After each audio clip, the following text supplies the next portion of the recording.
Have to do with the debt ceiling on this Money Tuesday, aside from the fact that people may feel like they need one when they try to figure it out. Stewart Welch is here talking about this today, and it's his article for this week that you write about. Hi. Good morning, Janice. It's good to see you. Good to see you. Well, we know going on in Washington, the debate over raising the debt ceiling, debate between Republicans and Democrats, more taxes on the rich, no taxes at all.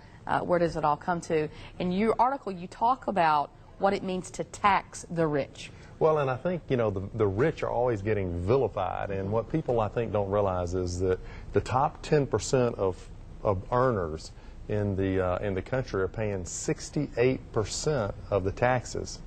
The bottom 40% are paying either zero or very, very small amount. So I did this thing on these guys. 10 guys go in and they get beer every afternoon, and the bill's $100. This is just a fun kind of analogy. Yeah, it's just kind of fun analogy. And so they decided instead of paying, you know, each equally, they'd pay it like we pay the tax system. And what that meant in this example was that the top guy, the 10th guy, the wealthiest guy, paid $58. And the bottom 4 guys they got to drink for free. They didn't have to pay anything. So everything's going along fine. And then all of a sudden, the bartender, the owner of the bar, says, "You guys are such great customers. I'm going to cut your bill from $100 to $80, $20 savings." So that changed the split of it. Well, it changed the split. And so now they go, well, if we just took the savings and we split it among the guys that were actually paying, the 5 and 6 guy would now be paid to drink. So they said, that's not fair. So the owner said, we're going to take the savings and we're going to split it in proportion to the way that you pay taxes. So that meant that the richest guy now, instead of paying $58, paid $48, saving $10. A couple of guys saved $2 or $3, and the 5th guy now got to drink for free. They get out and they start thinking about it, and they get upset because the rich guy got a $10 break, and they only got these little breaks. So they're saying, rich guy got a break, that's not fair. That's not fair. Even though he was paying more to start with. And the bottom 40% said, that's really not fair, we got nothing. And so they beat him up.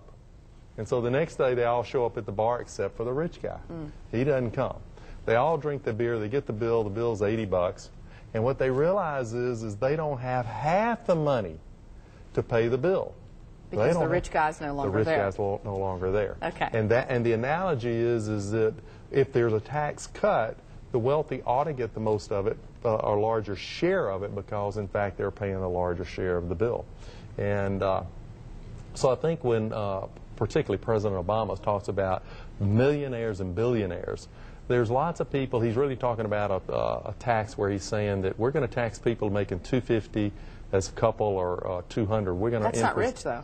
Well, most of those, I know to a lot of people it there is, are but lots and lots of those people that are not millionaires. Right. And so it's, you know, it's realize who's paying the tax. It is the wealthy people. That top 10% are actually paying 68%. So it, you know, it brings us back to the issue we have here and the big debate. And I think the ultimate is that the Republicans don't want to raise taxes. The Democrats don't want to go after the Social Security or any of the entitlements. And the reality is probably everything needs to at least be on the table. And but let's not vilify the rich, because in fact they are the ones paying the taxes. All right, that'll be the final word. You can read more at his website as well. All right, we'll take a break. We'll be right back.